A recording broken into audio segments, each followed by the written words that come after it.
जयति परम ज्योति समम समस्तैरनंत पर्यायै दर्पण तल इव सकला प्रतिफलति पदार्थ मालिका यत्र परमागमस्य बीजं निषेध जात्यंध सिंदुर्विधानम सकल नय विलसितानां विरोध मथनं नमाम्यनेकान्तम् विरोध मथनं नमाम्यनेकान्तम्।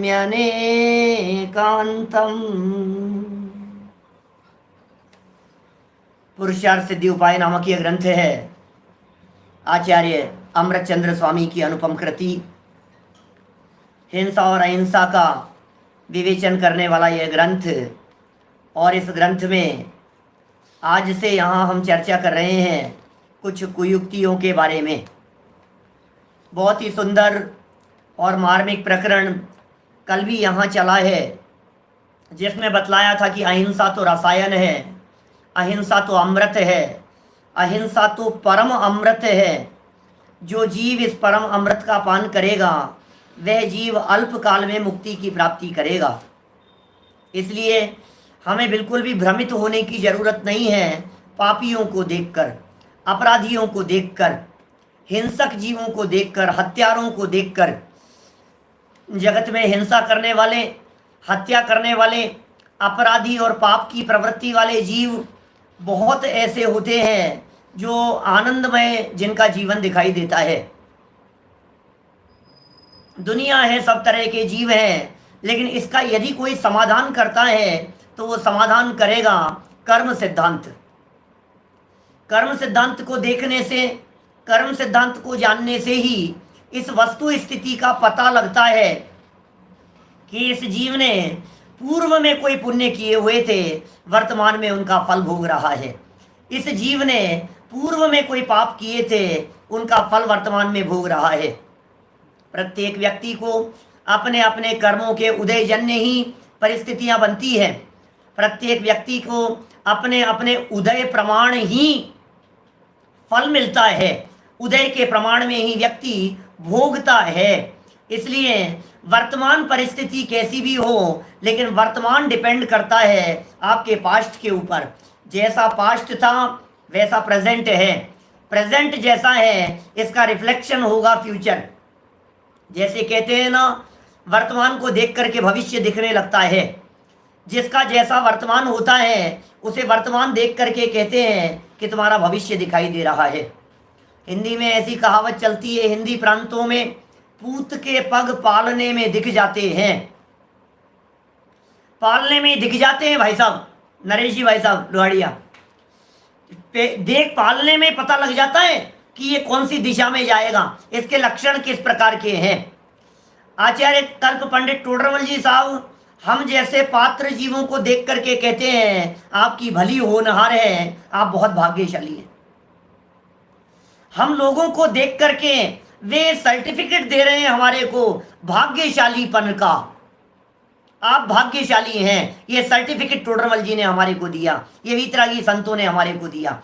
कैसे दिया? भली होनहार है जिसकी, जिसे ऐसा विचार आता है कि मैं कौन हूं।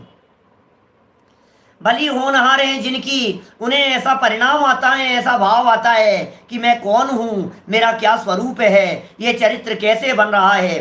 तत्व ज्ञान का परिणाम आता है, तत्वाभ्यास का परिणाम आता है, पढ़ने लिखने सुनने और सुनाने का परिणाम आता है। ये भली होनहार से होता है। भाग्यशालियों के काम है भाई साहब।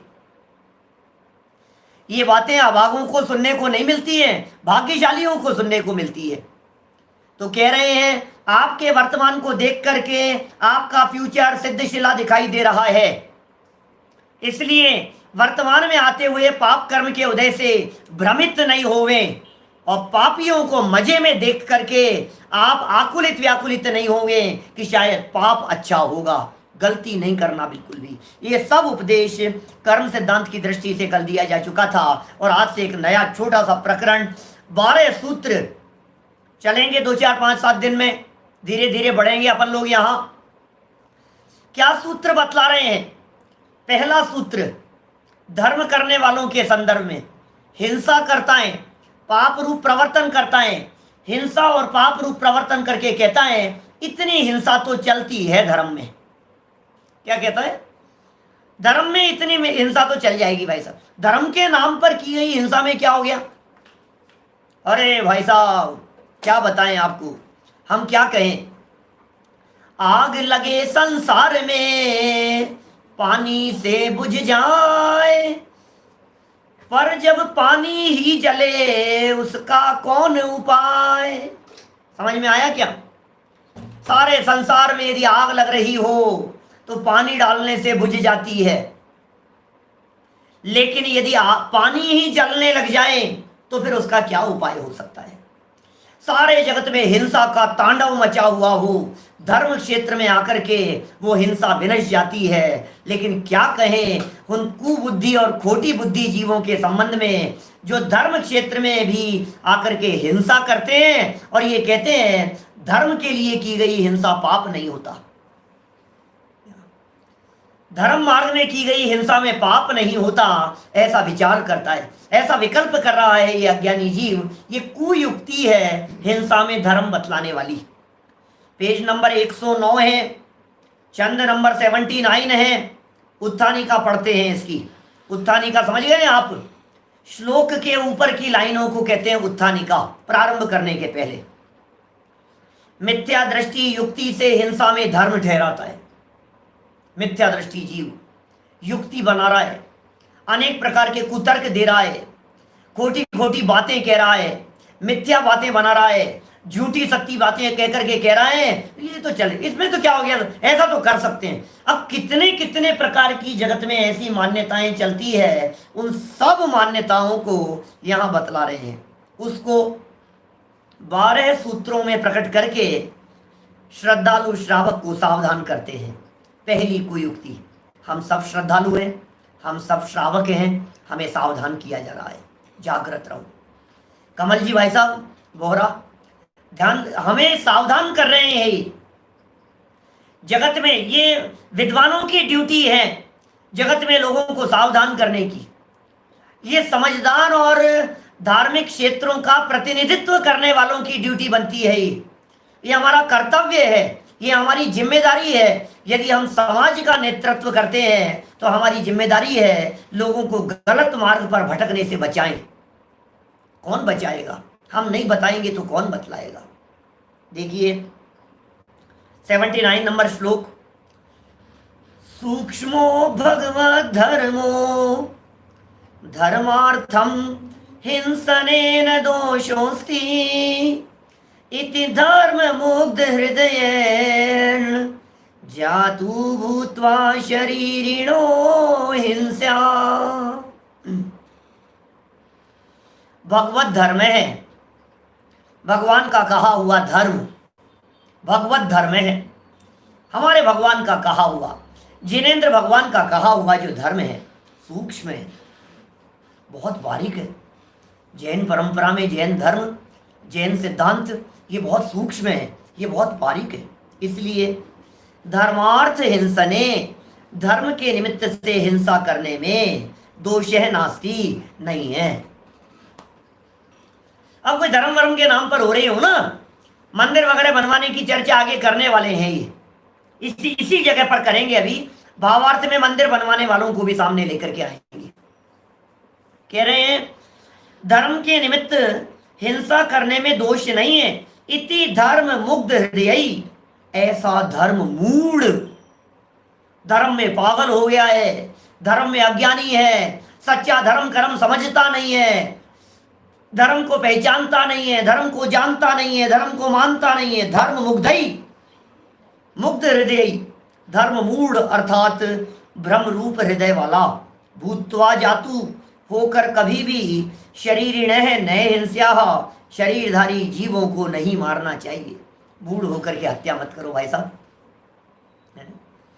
हिंसा मत करो रंच मात्र भी।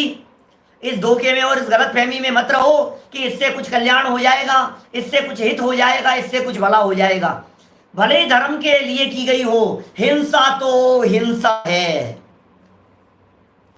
पाप तो पाप है। पाप कभी अच्छा नहीं हो सकता, पाप कभी श्रेष्ठ नहीं हो सकता, पाप को किसी भी रूप में भला नहीं कहा जा सकता। ये कहता है ऐसा, झूठ बोलने की तुलना में अहिंसा ये ज्यादा ठीक है। हिंसा होने से बचा लिया ना हमने, तो झूठ चलेगा। ऐसी बातें करता है, कुयुक्तियां बनाता है, खोटी युक्ति बनाता है। नहीं साहब, अभी तो धर्म का क्षेत्र है भाई साहब, तो चलता है, इसमें क्या है, लड्डू चढ़ाने में क्या हो गया, और इसको करने में क्या हो गया, दीपक में क्या हो गया, हवन में क्या हो गया, और भी कितने काम करते हैं अपन लोग मंदिर में, यज्ञ में, हवन में, दुनिया भर की बातें सोचता है ये धर्म के नाम पर करने की। इन सब बातों को टीका में और भावार्थ में बहुत सुंदर रीति से खोला है। देखिए प्रकरण पढ़ते हैं, टीका। भगवत धर्म है सूक्ष्म है, ये तो सच्चाई है भाई।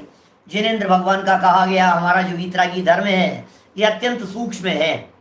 ये वीतरागी जिनेंद्र भगवान द्वारा कहा गया धर्म अत्यंत सूक्ष्म है, विशेष प्रकार का कहा गया है। धर्म जितने सूक्ष्म रीति से हमारे यहाँ जिनागम में प्रतिपादन किया गया है, विश्व के किसी भी धर्म दर्शन में इतनी सूक्ष्मता से विवेचन नहीं किया गया होगा। न केवल अहिंसा का, अनेकांत का, स्यादवाद का, संसार और संसार के कारणों का, मोक्ष और मोक्ष के मार्ग का, वीतरागता का, सर्वज्ञता का, जितना सूक्ष्म विवेचन सर्वज्ञता का किया है वैसा कहीं नहीं मिलेगा।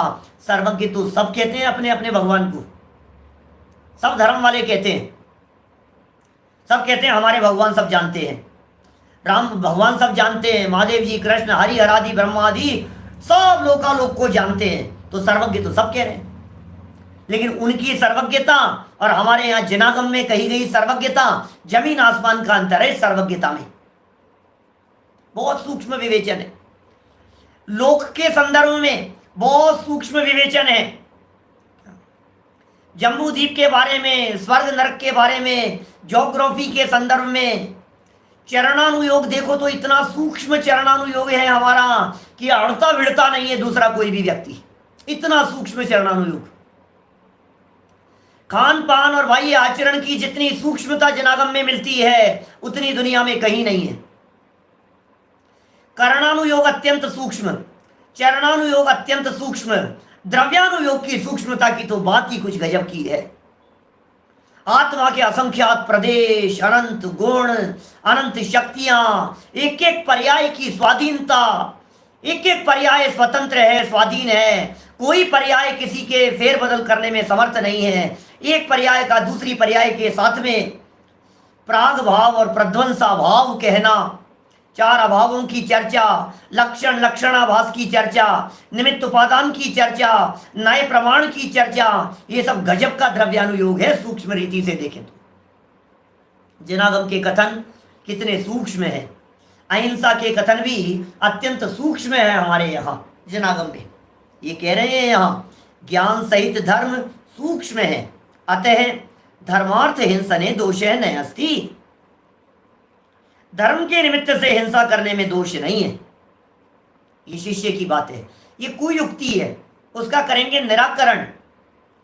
ये खोटी युक्ति बतला दी गई है, इसका निराकरण कर रहे हैं। इति धर्म मुग्ध हृदय भूत्वा शरीरिण जातु न हिंस्यः। इस प्रकार धर्म में जिनका चित्त भ्रम हुआ है, भ्रम रूप हुआ है, ऐसे होकर प्राणियों को कभी मत मारो, भ्रम रूप मत बनो।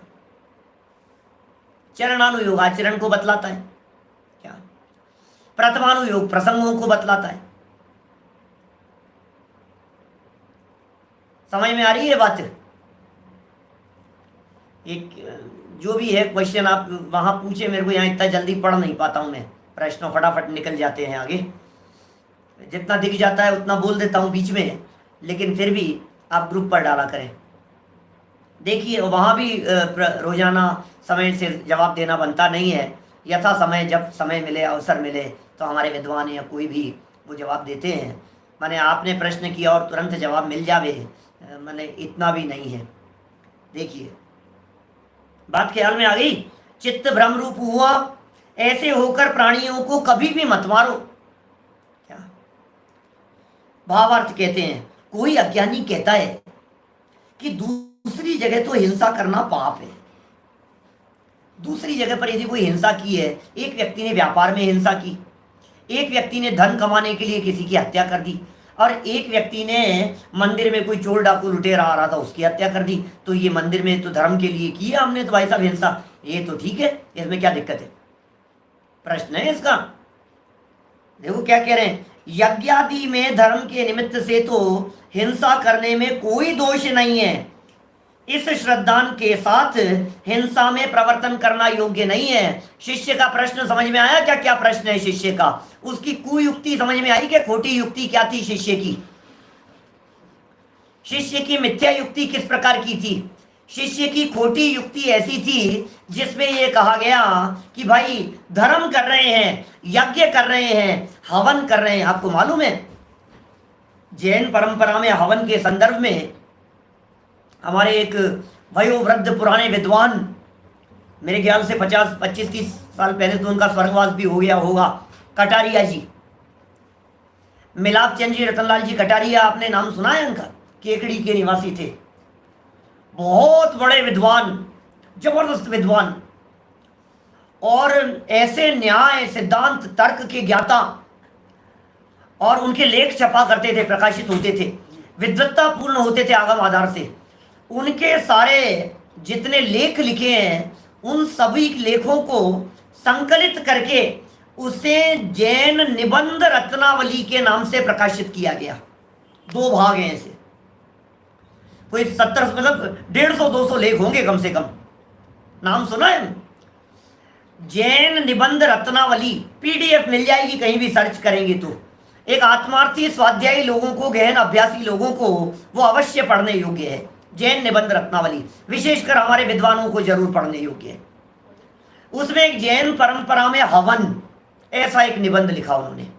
जैन परंपरा में हवन होना चाहिए कि नहीं होना चाहिए, बहुत पुरानी बात कह रहा हूं, और इतना सांगोपांग तर्क संगत विवेचन किया है कि भाई ये जो हवन की आप बात कह रहे हो, ये जैन परंपरा में हवन नहीं होता। जिसे शांति यज्ञ कह करके पुकारा जाता है वो सूखा होता है। अग्नि में हवन का निर्देश नहीं है हमारे यहां पर, अग्नि में हवन नहीं होता। उन्होंने वहां तर्क दिए, युक्तियां दी, मैं बहुत पहले पढ़ा हुआ लेख है, मैं तो सिर्फ एक तर्क उसका यहां आपके सामने प्रस्तुत कर रहा हूं। उसमें उन्होंने एक बात कही, हिंदू परंपरा में, जैनेतर परंपराओं में अग्नि को देवताओं का मुख माना जाता है। क्या कहते हैं? जो अग्नि होती है ये देवों का मुख है। तो बोले अग्नि देवों का मुख है कह करके क्या कहना चाहते हैं? कि ये कहना चाहते हैं कि जो भी सामग्री अग्नि में समर्पित की जाती है वो देवताओं का मुंह है, तो वो यहां से जाएगी तो वो देवों के पास में पहुंच जाएगी, ऐसा कहते हैं। ये हिंदू धर्म की मान्यताएं हैं, इसलिए उनके यहाँ अग्नि में हवन किया जाता है। अग्नि में सामग्री डाली जाती है, अग्नि में घी डाला जाता है, अग्नि के अंदर और सामग्री डाली जाती है, सब स्वाहा की जाती है उसमें, और उसके माध्यम से वैकुंठ में चली जाती है, देवलोक में चले जाती है। ऐसी उन लोगों की मान्यता है। लेकिन हमारे यहाँ जैन परंपरा में अग्नि को देवता मानने की तो कुछ बात है नहीं। अग्नि तो 5 प्रकार के स्थावरों में एकेंद्रीय जीव है, तो अग्नि की पूजा कैसे हो सकती है हमारे यहां? अग्नि को पूज्य कैसे माना जा सकता है? बोलो। तो अग्नि में जो समर्पित करने वाली बातें, यज्ञ आदि में लोग तर्क देते हैं इस तरह का, अरे नहीं साहब ये तो यज्ञ है, नहीं साहब ये तो हवन है, इसमें तो भाई साहब हो सकता है, इसमें तो क्या दिक्कत है, ये तो चल जाता है। ऐसे तर्क देने वाले लोग दुनिया में हैं। उनका यहाँ अमृत चंद्राचार्य ने निषेध किया और कहा यज्ञादि में धर्म के निमित्त जो हिंसा होती है उसमें दोष नहीं है, ये तुम्हारी कुयुक्ति है, खोटी युक्ति है। इस श्रद्धांत से हिंसा में प्रवर्तन करना योग्य नहीं। बहुत सुंदर प्रश्न उठाया है यहाँ आगे पेज नंबर 110 पर। प्रश्न देखिए क्या कह रहे हैं। जहां हिंसा है वहां कभी भी धर्म नहीं होता। जिस जगह पर हिंसा होगी वहां धर्म नहीं। हिंसा में धर्म कैसे हो सकता है? प्राणघात में धर्म कैसे हो सकता है? जीवों को मौत के घाट उतारने में धर्म कैसे हो सकता है? ये जीव मर करके चले जाएंगे तो धर्म कैसे हो सकता है? हमारे भाई साहब पूछ रहे हैं फेरों में अग्नि क्यों जलाते हैं? हमने नहीं जलाई थी क्या? 18 साल हो गए शादी को और हमने फेरों में अग्नि नहीं जलाई। देव शास्त्र गुरु की साक्षी में लिए नहीं जलाते हमारे यहाँ। तो हिंसा में धर्म नहीं। देव शास्त्र गुरु के सामने अग्नि जलाने का क्या काम है? अब लेकिन चलने लगाए, जगह जगह चलने लगाए इस तरह का। फूल आते हैं, फूल चढ़ते हैं और कहता है धर्म, धर्म के नाम। अरे नहीं साहब, ये तो पंचामृत आदि न मालूम क्या क्या जो वृत्तियां जो चलती है, क्या क्या कहें, लेकिन ऐसी कुवृत्तियां हैं, ऐसी खोटी वृत्तियां हैं जिसे एक अजैन व्यक्ति भी, कौन डायरेक्टर था मुझे पता नहीं है, पीके में कौन था डायरेक्टर, लेकिन उसने भी अपनी स्क्रिप्ट में आपके श्रवण बेलगोला की प्रतिमा को प्रदर्शित करके दिखाया 11 सेकंड के लिए। बोलो कि क्या कर रहे हो आप? दूध की नदियां बहा रहे हो। इस हिंदुस्तान में, जिस हिंदुस्तान में लोगों को पीने के लिए दूध नहीं मिलता, क्या पीने के लिए पानी नसीब नहीं हो रहा है गरीबों को, गांव सूख रहे हैं, जिस जगह पर लोगों को खाने पीने के लिए फल नहीं मिल रहे हैं, फ्रूट्स नहीं मिल रहे हैं, ऐसे स्थान पर और हम ये तनो मनो फ्रूट्स आदि का जूस वो प्रतिमाओं के ऊपर समर्पित करें, डालें और नालियों के अंदर बहा देवें, ये तो उचित नहीं है। भगवान खुश होंगे क्या इससे? बतलाओ। किसी गरीब के पेट में जाए तो अच्छा हो सकता है ना। मैं तो लौकिक बात कर रहा हूं, कोई धर्म का कोई संबंध नहीं है, लेकिन गरीबों का पेट भर सकता है कि नहीं? दीनहीन गरीब व्यक्तियों के पास में पहुंच सकता है कि नहीं? समझ में आ रही है बात? देखिए क्या कह रहे हैं, जहां हिंसा है वहां कभी भी धर्म नहीं होता। मुझे मालूम है बहुत सारे हमारे साथी ऐसे भी हैं इस सभा में, सुबह की सभा में नहीं होंगे, लेकिन इस सभा में ऐसे भी बहुत सारे साथी हैं जिनके दिल को ठेस लगने की संभावना दिखती है। डरे नहीं, आचार्यों के वचन है ना हमारे पास में। गलती से यदि कोई काम होता आ रहा था तो अब तो नहीं करेंगे जब हमारे पास में समझ आ गई है। ना समझी में किए अनंत बार, बिना समझे अनंत बार किए हैं हमने। अज्ञानता में न मालूम क्या क्या काम नहीं किए हैं। अब ज्ञान हो जाने के बाद अब तो कम से कम वो गलत काम नहीं होगा हमारे माध्यम से। मैं कह रहा हूं मैंने अपने हाथ से पंचामृत किए हैं। बोलो, बचपन में 8 साल की उम्र में, जब से होश तुम्हारा 8-9 साल की उम्र में ही समझ में आ गई थी बात, और तब से ही छोड़ भी दिया क्या? लेकिन किया है ना, जब समझ में आ गई तो छूट गया। न मालूम क्या क्या भूतकाल में, अतीत में अनर्थ नहीं किए हैं। बोलो, अतीत काल में क्या क्या काम नहीं किए हमने? नरक में गए, निगोद में गए, मांसाहारी नहीं रहे क्या? हमने मांस नहीं खाया है क्या अतीत काल में? भूतकाल में हमने नरक निगोद में जाकर के हिंसाएं, हत्याएं, आत्महत्याएं, गांवों में आग लगाना, कुशील, व्यभिचार, सप्त व्यसन, व्यसनों में पारंगत, क्या क्या नहीं किए हैं। और हमारी क्या बात कर रहे हो? महावीर भगवान ने भी तो किए थे भूतकाल में सब कुछ। परशुराम भगवान ने भी किए थे भूतकाल में, पिछले जन्मों में किए थे, पिछले जन्मों में तो किए थे। हमारे जैसे ही तो मनुष्य थे वे भी। जब समझ आ गई तब छोड़ दिया, जब विवेक जागृत हुआ तब त्याग कर दिया। जब जागो तभी सवेरा है भाई साहब। कोई इसका कोई क्राइटेरिया नहीं है कौन व्यक्ति कौन सी उम्र में आकर के समझेगा। धर्म के नाम पर, धर्म के लिए नहीं जलाना बस, बाकी तो घर गृहस्थी में अग्नि जलती है भाई साहब।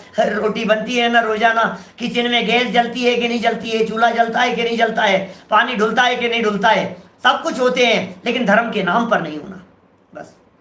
आपके यदि यहाँ लाइट चले जावे और आपके यदि वो जो बैटरी वाली जो टॉर्च है, या समझ लीजिए आप चार्जेबल लाइट है, यदि वो काम नहीं कर रही है तो मोमबत्ती भी जला लेना, दीपक भी जला लेना, रोशनी के लिए, प्रकाश के लिए कोई बाधा नहीं है। लेकिन धर्म के नाम पर यदि जलाया जाएगा तो भाई साहब अनर्थकारिक है। धर्म के लिए बोलो, अन्य क्षेत्रे कृतम पापम धर्म क्षेत्रे विनश्यति, और धर्म क्षेत्रे कृतम पापम वज्रलेपो भविष्यति। अन्य क्षेत्र में किए गए पाप धर्म क्षेत्र में आकर के विनाश को प्राप्त हो जाते हैं, लेकिन यदि धर्म क्षेत्र में आकर के भी पाप किए गए हों तो फिर वज्र का लेप जैसा हो जाएगा। ये कहां जाकर के छूटेगा, कब छूटेगा, नहीं छूट पाएगा। Be alert. तर्क दिया है, प्रश्न उठाया है कि साहब आप कह रहे हो हिंसा नहीं होनी चाहिए धर्म के नाम पर, लेकिन जैन मत में मंदिर बनवाना, प्रश्न है पूजा प्रतिष्ठा आदि करना कहाँ है, वहां धर्म है कि नहीं, बोलो। प्रतिष्ठाएं होती है कि नहीं, मंदिर बनते हैं कि नहीं, जीर्णोद्धार होते हैं कि नहीं, प्रतिमाओं के निर्माण होते हैं तो तोड़फोड़ होती है या नहीं। वो प्रतिमाएं कहां से आएगी, पाषाण की प्रतिमाएं, बड़े बड़े शिलाखंडों से पत्थरों को तोड़ते हैं, फिर प्रतिमाएं बनाते हैं, तोड़ते हैं, जिन मंदिर बनाते हैं, कारीगरों के काम चलते रहते हैं, ये सब होते हैं बहुत ज्यादा। और आप कह रहे हो कि ये नहीं, कैसे हिंसा है। पूजाएं होती है, प्रतिष्ठाएं होती है, धार्मिक आयोजन होते हैं। उत्तर देखिए, जिन मंदिर पूजा प्रतिष्ठा आदि कार्य में यदि जीव हिंसा होने का भय न रखे, यत्नाचार से न प्रवर्ते, किंतु केवल भगवान की प्रतिष्ठा नहीं, अपनी प्रतिष्ठा, कहता है भगवान की प्रतिष्ठा, अरे साहब भगवान की प्रतिष्ठा है, भगवान की प्रतिष्ठा है, भगवान की प्रतिष्ठा की चिंता है तुझे कि अपनी प्रतिष्ठा की चिंता है, बोलो। भगवान की प्रतिष्ठा की चिंता है या अपनी प्रतिष्ठा की चिंता है? किंतु केवल अपनी प्रतिष्ठा और मान पोषण के लिए जैसे तैसे कार्य करे तो वहां धर्म नहीं है। तीव्र कषाय भाव होने से पाप ही है। क्या तीव्र कषाय है, ये पाप है भाई साहब, बोलो। यदि मान कषाय के लिए कर रहा है तो, यदि अपनी प्रतिष्ठा के लिए कर रहा है तो, सच में यदि तू धर्म भावना से कर रहा है, विशुद्ध भावना से कर रहा है, जिनेंद्र भगवान की दर्शन पूजन के लिए जिन मंदिर बनवा रहा है, तो कोई ऐतराज नहीं है, लेकिन नीयत में खोट है तेरे। दीपक जला करके आरती की परंपरा जानते हैं आप, कितनी पुरानी परंपरा है और कैसे चली थी ये परंपरा और किस प्रकार से चली आ रही थी पुराने समय से। प्रत्येक श्रावक के लिए प्रतिदिन 2 समय जिनेंद्र देव के दर्शन करना ये उसकी दिनचर्या का अंग है। प्रतिदिन प्रातः तो देव दर्शन किए ही जाते हैं, शाम को भी भोजन आदि से निवृत्त होकर के श्रावक ये भावना भाता है कि चलो जिन मंदिर जाए। आपके बिजली का आविष्कार, रोशनी प्रकाश का आविष्कार 100 साल पहले, 125 साल, 100 साल से ज्यादा पुराना नहीं होगा। लाइट कितनी पुरानी है। इससे पहले जब जिन मंदिर में दर्शन के लिए सायंकाल जाते थे तो प्रकाश का साधन एकमात्र दीपक हुआ करता था। दीपक जलाते थे, मंदिर में जलाते थे और दीपक जला करके भगवान की स्तुति बोलते थे, भगवान का गुणानुवाद करते थे।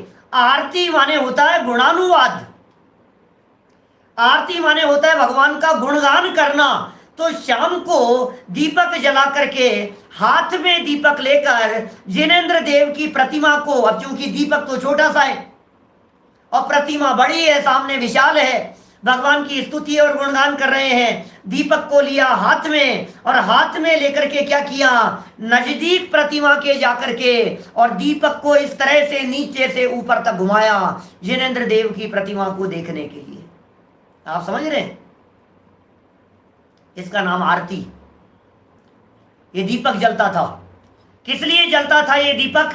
जिनेंद्र देव की प्रतिमा के दर्शन करने के लिए भावपूर्वक जलाया जाता था। दर्शन करो जिनेंद्र देव की प्रतिमा को, सांगो पांग देखो, आप नीचे से ऊपर तक देखो, जिनेंद्र देव की प्रतिमा को निहारो। आप है पंच परमेष्ठियों की आरती। पहली आरती श्री जिन राजा बहुदधि पार उतार जी आजा, दूसरी आरत सिद्धन केरी, सुमिरन सुमिरन करत मिटे भव फेरी, तीसरी आरत सूर मुनिंदा, सूरी आचार्य, चौथी आरती श्री उपजाया, और पांचवी आरती साधु तुम्हारी। बोलो, तो पंच परमेश्वरी हो गए ना, अरिहंत सिद्ध आचार्य उपाध्याय और साधु। और छठी 11 है प्रतिमाधारी। छठवें नंबर पर वंदन किसे है कि 11वीं प्रतिमाधारी, उन्हें वंदन है छठवें नंबर पर। और 7वीं आरती श्री जिनवाणी, ध्यानत स्वर्ग मोक्ष सुखदानी। बोलो, इसका नाम आरती है, गुणानुवाद है उनका। अब वो तो चले गया, समय चला गया। अब दीपक जलाने का क्या प्रयोजन समझ में नहीं आता क्या? अब तो बिजली के बल्ब जल रहे हैं क्या? 1880 1890 में इलेक्ट्रिसिटी का आविष्कार हुआ था क्या? धन्यवाद आपको। कौन है? विभू जैन। देखिए, तो बहुत सुंदर बात है। 125 साल हो गए तो भी लगभग, तो 125 साल पहले ये बिजली का आविष्कार हो गया था। लेकिन तब भी जन जन के पास तो नहीं पहुंची थी ना, गांव गांव में तो नहीं पहुंची थी ना। 60 70 80 वर्ष की कमाई होगी, ज़्यादा से ज़्यादा 50 60 साल मान लो, और क्या है। आज भी गाँवों के अंदर धीरे धीरे पहुंच रही है हिंदुस्तान के गाँवों में बिजली। मेरा कहने का मतलब यह है, कुल मिलाकर के विशेष गहराई से समझने योग्य बात यह है कि धर्म के नाम पर, और फिर कोई बात नहीं, एक जल गया, अब कह रहा है 11 जलाएंगे, अब कह रहा है 108 जलाएंगे, कह रहा है 1008 जला करके करेंगे। जितने ज्यादा जलाएंगे उतना ज्यादा धर्म होगा। ये क्या मान्यता बैठ गई है दिलो दिमाग में? जितना ज्यादा करेंगे उतना ज्यादा धर्म होगा क्या? एक इंद्रिय जीव है वो, एक इंद्रिय जीव, अग्नि का एक जीव है वो। सावधान रहो बंधुओं, सावधान रहो। मुझे मालूम है बहुत सारे लोगों को पसंद नहीं आती है भाई, जो जीवन भर करते रहे हैं ना, और पहली बार ये बात सुने तो फिर उन्हें लगता है कि यार ये क्या कह रहे हो। उन्हें लगता है यार हमारा धर्म छुड़ा दिया आपने, तो अब हम तो रोजाना अरे बोलने में दिक्कत थोड़ी ना है। आप आरती बोलिए ना, क्या आप आरती बोल सकते हैं? आप रोजाना आरती बोलिए, क्या पंच प्रभु की स्तुति बोलिए, पंच परमेश्वरियों की स्तुति बोलिए। घर परिवार में चारों तरफ ऐसा माहौल दिखाई देता है, चारों तरफ लोग हैं इस तरह के, हमारे चारों तरफ हैं, आपके भी चारों तरफ होंगे, आपके रिश्तेदार होंगे, आपके परिचित होंगे, मामा जी, चाचा जी, बुआ जी, फूफा जी, सब समझ लो आप। ताऊ जी होंगे, ताऊ जी के बच्चे होंगे, चाचा जी होंगे, भाभी जी होंगी, भाभी जी के पियर वाले होंगे, उनके ये होंगे, सब करते हैं। फिर आप साथ में आ गए तो आपको दीपक पकड़ाने की कोशिश करते हैं। हम हाथ ऐसा ऐसे ही बोल रहा हूँ ना मैं, नहीं जचता है हमारे में। कहां से दुनिया भर का कैसे पाप का कमाया हुआ, और समझ लो आप पाप से बनाया हुआ, बाजार के लाया हुआ घी, लोगों को घी नहीं मिल रहा है। मैं बहुत दुख होता है, तकलीफ होती है जब कई बार इस तरह की बातें देखता हूँ। मेरे कई पुराने प्रवचनों में इस तरह की बातें जब सामाजिक प्रसंगों के संदर्भ में कही होगी तो कई बार बोली होंगी इस तरह की बातें। दिल दुखता है जब बड़े बड़े क्षेत्रों पर चले जाते हैं, महाविजी तिजारा परमपुरा ऐसे क्षेत्रों पर जाते हैं, और वहां क्या होता है, मुख्य वेदी के आगे इतने दीपक जल रहे होते हैं और जीव उनमें आ करके पड़ रहे होते हैं। इतना ही नहीं, खेद तो तब हुए बिना नहीं रहता है जब घी नीचे जमीन पर पड़ा हुआ रहता है और पैर चिकने और फिसलते रहते हैं। ये वो हिंदुस्तान है जहां लोग रोजाना भूखों मरते हैं। बोलो, और हम धर्म के नाम पर घी की नदियां बहा रहे हैं, क्या करें? सोचो जरा, विचारणीय बातें हैं बंधुओं। धर्म के नाम पर की गई हिंसा, उसमें पाप नहीं लगता, ऐसा तर्क देने वाले लोगों को अमृत चंद्राचार्य का यह श्लोक 79 नंबर जरूर पढ़ना चाहिए। धर्म के नाम पर अब ये कह रहे हैं साहब पूजा प्रतिष्ठा करना कि नहीं करना, कि तू यदि मान प्रतिष्ठा के लिए कर रहा है तो तेरे चित्त में खोट है। और यदि आगे वाला पैराग्राफ पढ़ो, यदि यत्न पूर्वक कार्य करते हुए थोड़ी हिंसा हो तो उस हिंसा का पाप तो हुआ। सावधानी रख रहा है, नहीं नहीं जीव मर नहीं जाए, सावधानी रख रहा है, नहीं नहीं हिंसा नहीं हो जाए, विचार विवेक पूर्वक कर रहा है, ये अनर्थ नहीं हो जाए। बोलो, कोटा के लिए कह रहे हैं हमारे भाई साहब सुरेंद्र जी, 1 लाख दीपक जलाए गए थे। अब क्या कहूँ, 1 लाख दीपक, दिमाग काम नहीं करता। कोटा में लाखों लाखों दीपक जला रहे हैं, क्या हो रहा है? भगवान के नाम पर जला रहे हैं गौरव जी, महावीर निर्वाण दिवस के नाम पर जला रहे हैं। दीपावली वाला मेरा प्रवचन है, उसमें भी मैंने चर्चा की होगी निश्चित तौर पर, आप लोगों ने सुना भी होगा, बहुत सारे लोगों ने, हजारों लोगों ने सुना है। देखो क्या कह रहे हैं, धर्मानुराग से पुण्य संचय विशेष होता है, धर्मानुराग से, अथवा अपना संचित धन खर्च करने से लोभ कषाय रूप अंतरंग हिंसा का त्याग होता है। देखो टोडरमल जी साहब कह रहे हैं, यहाँ भावार्थ लिखते हुए पंडित जी साहब व्याख्या कर रहे हैं। सुनो भैया, बात ऐसी है, यदि तुम यत्नाचार रख करके करोगे, सावधानी रख करके, जैसे मान लीजिए चावल धुलते हैं, जिन मंदिर में जा रहे हैं, पूजन प्रक्षाल हो रही है, चावल भी धुल रहे हैं, ये भी हो रहा है, सब कुछ सामग्री धुल रही है, जल चंदन अक्षत पुष्प नैवेद्य दीप धूप फल ये सब चढ़ाया जाएगा, सामग्री धुलेगी ना, धुली हुई सामग्री से करेंगे तो बड़े विधान आदि करेंगे, अनुष्ठान आदि करेंगे, तो उसमें भी ये सब कार्य होंगे। अब ये सब जितने होते हुए दिखाई देते हैं, तो इनमें क्या जीव बिल्कुल नहीं मरेंगे? क्या मरेंगे? तो ये कह रहे हैं ऐसा नहीं हो कि चींटियां आपके चावलों में आ गई और तूने पानी से बहा दिया, ऐसे आयत्नाचार तो नहीं होना चाहिए भाई। जितनी सावधानी हो सके यत्नाचार रखो, सावधानी रखो, हिंसा होने की संभावना दिखे वो काम मत करो। हमारे यहाँ जैन मंदिरों के अंदर फल फूल नहीं चढ़ाए जाते, सचित वस्तुएं नहीं चढ़ाई जाती, उसमें चींटियां आ जाती है, जीव आ जाते हैं, ये तो बहुत तरह की बातें हैं इसमें। सामग्री मंडल के ऊपर चढ़ाते हैं अपन, अब वो कई कई दिन तक पड़ी रहती है, मान लो तो कई दिन तक पड़ी रहेगी, तो उसमें जीवों की उत्पत्ति होती रहेगी, क्या होगा? ये विवेकियों का धर्म है, अविवेकियों का नहीं है। यदि कदाचित सावधानी रखते हुए भी, क्या थोड़ी बहुत सावधानी रखते हुए भी थोड़ी बहुत हिंसा यदि कदाचित होती हो, तो उस हिंसा का तो भी दोष तो लगेगा।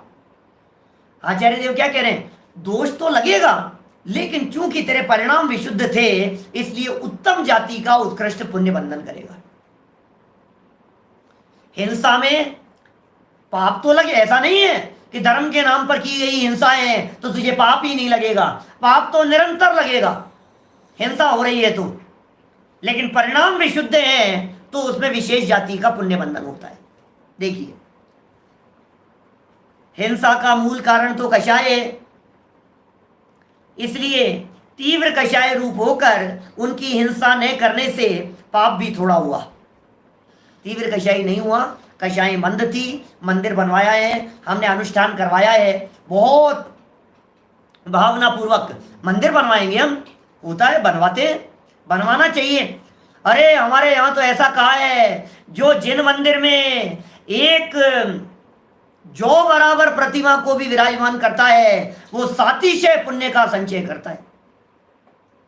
एक जिन प्रतिमा के माध्यम से, ब्रह्मचारी रायमल जी ने लिखा, एक जिन प्रतिमा के माध्यम से साक्षात तीर्थंकर परमात्माओं से ज्यादा प्रभावना होती है, एक जिन प्रतिमा के माध्यम से, क्योंकि एक तीर्थंकर परमात्मा कितने लंबे समय तक प्रभावना करने में समर्थ हो पाएंगे, जितने समय की आयु बची हुई है उतनी प्रभावना कर सकते हैं वे तीर्थंकर परमात्मा, तो फिर तो वे निर्वाण चले जाएंगे, उसके बाद में खत्म। लेकिन यदि प्रतिमा आज हमने विराजमान कर दी तो 18,500 वर्षों तक वो प्रतिमा वीतरागता का संदेश पूरे हिंदुस्तान में दर्शन करने वाले, आने वाले लोगों को देती रहेगी, वो जिनेन्द्र देव की प्रतिमा। तो इसलिए आप प्रतिमा विराजमान करें, जिन मंदिर बनाएं, अनुष्ठान कराएं, प्रभावना कराएं, शिविर लगाएं, आयोजन कराएं, लेकिन यत्नाचार पूर्वक, अकषाय भाव पूर्वक, मंद कषाय भाव पूर्वक, ये बात यहां कह रहे हैं। अतः इस रीति से पूजा प्रतिष्ठादि करें तो पुण्य रूपी धर्म ही होता है, इस रीति से, कषाय की मंदता की रीति से, मंद कषाय भाव से। हमारे चेतन जी पूछ रहे हैं 18,500 वर्षी क्यों कह रहे हो आप? क्योंकि 18,500 वर्ष का पंचम काल बचा है। पंचम काल भगवान महावीर स्वामी के निर्वाण जाने के 3 वर्ष 8 महीने 15 दिन बाद शुरू हो गया था। लगभग 2500 वर्ष पंचम काल चलते हुए हो गए। यह पंचम काल 21,000 वर्ष का है। इस 21,000 वर्ष में से 2500 वर्ष निकल गए, बाकी 18,500 वर्ष तक धर्म आराधना और होती रहेगी, और उसके बाद छठा काल प्रारंभ हो जाएगा और वहां धर्म नहीं होता, सब मांसभक्षी जीव होते हैं। पंचम काल के अंत में अग्नि समाप्त हो जाएगी, पकाने की व्यवस्था नहीं होगी, जीवों को कच्चा मार करके खा जाएंगे, ऐसी प्रवृत्तियां होगी। बोलो आप। अग्नि नष्ट हो जाएगी, धर्म नहीं रहेंगे, जिन मंदिर आदि नहीं रहेंगे, आराधना करने वाले नहीं रहेंगे। इसलिए हमने 18,500 वर्ष की बात कही है। देखिए क्या कह रहे हैं, देवगति का रास्ता बंद हो जाएगा, दुखमा दुखमा काल है। मेरी एक पुस्तक है छोटी सी, 6 काल के ऊपर, उसमें इन सारी बातों का बहुत विस्तार से वर्णन लिखा है। 75-80 पेज की किताब है, काल चक्र नाम है उसका। देखिए, अतः इस रीति से पूजा प्रतिष्ठा आदि करे तो पुण्य रूपी धर्म ही होता है। जैसे कोई मनुष्य, अभी बहुत सारी बातें हैं, हाइट छोटी होगी, क्या क्या होगा, है ना, बहुत तरह की चीजें हैं। वो काल चक्र के ऊपर मेरे YouTube पर प्रवचन भी 8-10 प्रवचन, सारे काल की व्यवस्था, पहले काल में क्या होता है, भोग भूमि में क्या होता है, कल्प वृक्षों में क्या होता है, चौथे काल में क्या होता है, छठे में क्या होगा, वहां क्या होगा, सारे वर्णन वो सब उन प्रवचनों में है। काल चक्र के नाम से फोल्डर मिलेगा प्लेलिस्ट में। देखो क्या कहते हैं, जैसे कोई मनुष्य 1 रुपया खर्च करके 100 रुपए कमाता है तो कमाई कहते हैं ना। 100 रुपए खर्च किए, 100 रुपए कमाए किसी व्यक्ति ने और 5 खर्च कर दिए मान लो, तो उसको कमाई कहेंगे कि नुकसान कहेंगे? कमाई कहेंगे। समंत भद्राचार्य देव का वचन है, सावध्य लेशो बहुपुण्य राशो दोषाय नालम कणिका विशस्य। सुना आपने कभी? जहां लेश तो पाप हो और पुण्य राशि बहुत हो, वह कार्य करने में कोई ऐतराज नहीं है। नहीं, ये उल्टा लिख रहे हैं अर्पित जी, ये उल्टा हो गया है। 18,500 वर्ष बाकी हैं, 2,500 बीत गए हैं, ऐसा समझना है ना। बीते हैं अभी 2500 वर्ष और 18,500 वर्ष शेष है अभी, 21,000 का होता है। यदि वह धन धर्म कार्य में न लगाता तो उस धन से विषय सेवन करके महापाप उत्पन्न करता। तो अच्छा है ना ये तो, कि साहब मंदिर बन रहे हैं, साहब क्या हो रहा है, मंदिर बन रहे हैं अच्छी बात है, मंदिर बन रहे हैं तो पैसा कहाँ जा रहा है बतलाओ? धर्म क्षेत्र में जा रहा है ना। मैं तो कभी कभी ये कहता हूं, ऐसा जो लोग बड़े बड़े मकान बनवा रहे हैं, बंगले बनवा रहे हैं, अभी एक घटना बतलाता हूं। अंबानी जी ने कितने करोड़ों अरबों रुपया लगा करके बनाया, मुकेश अंबानी जी ने बंगला बनाया अपना, पूरे हिंदुस्तान के अंदर न्यूज़पेपरों के अंदर खबर थी, दुनिया भर के सोशल मीडिया के ऊपर खबर थी, इतने करोड़ों खर्च कर दिए, इतने करोड़ों खर्च कर दिए, ये हेलीपैड बनाया, ये बनाया, वो बनाया, दुनिया भर की फैसिलिटी बनाई, इतनी ऊंची बिल्डिंग और इतना ये और इस पर ये है, कितना पैसा बर्बाद कर दिया इन्होंने। अब देखने का नजरिया है भाई साहब, मैं तो एक बात कह रहा हूं, देखने का नजरिया है। आप उसे नेगेटिव नजरिए से देखते हैं तो आप कहेंगे पैसा है, बर्बाद कर दिया, पैसे वाला है। दूसरा मैं ये कहता हूं, बर्बाद नहीं किया, इतनी बड़ी बिल्डिंग, इतना कंस्ट्रक्शन, इतना लेबर, ये सब खड़ा करने में कितने लोगों को रोजगार मिला, आप वो क्यों नहीं देखते हो? देखने के नजरिए की बात करता हूं सिर्फ आपसे, वो भी तो है कि नहीं बोलो। एंटेला की बात कर रहा हूं, एंटा लिखा क्या है, एंटेला लिखा है इन्होंने, कौन है ये? मनोज जी, क्या नाम है? एंटलिया, एंटलिया।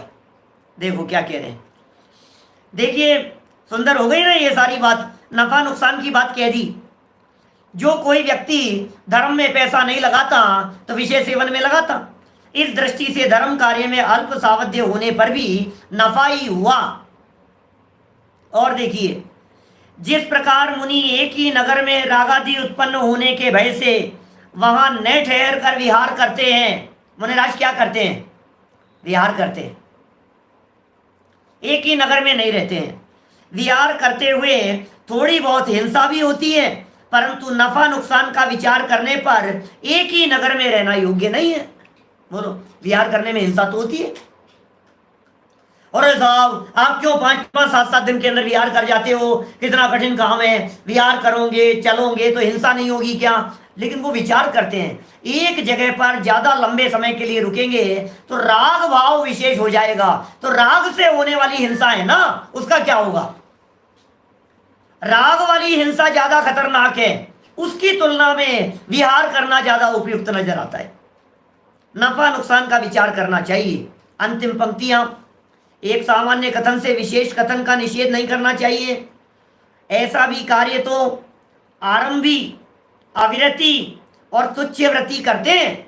लो, मार्मिक लाइन है, सच कह रहा हूं, इस लाइन की यदि मैं थोड़ी सी खोल करके व्याख्या कर दूं तो जमीन खिसकने लग जाएगी नीचे से। क्या क्या लाइन है? जिस विशेष कार्य के लिए प्रश्न उठाया था ना, धर्मशालाएं बनवाना, मंदिर बनवाना, पूजा प्रतिष्ठा करवाना, उसके लिए क्या कह रहे हैं कि साहब उसमें भी तो होती है ना हिंसा। जवाब क्या दिया गया यहां? होती है भाई, हिंसा तो होती है, लेकिन पुण्य संचय बहुत होता है। अंत में आकर के क्या कह दिया?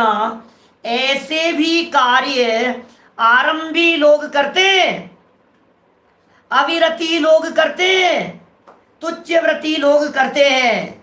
अरे ऐसा समझ लो, महाव्रतियों के द्वारा यह कार्य करना योग्य नहीं होता है, मुनिराजों के द्वारा यह कार्य करना योग्य नहीं होता है, ये श्रावकों के कार्य हैं। क्योंकि श्रावक लोग आवृत्ति हैं, वो तो जैसे घर बनाता है, श्रावक तो घर बनाता है ना, तो कहेंगे भाई तू घर बनाता है, इससे अच्छा है मंदिर बनवा। सच्ची घटना बतलाता हूँ, बात तो पूरी हो गई है। हमारे दरोगा जी के मंदिर की घटनाएं पुराने कुछ प्रवचनों में कभी कहीं किसी ने सुनी होगी।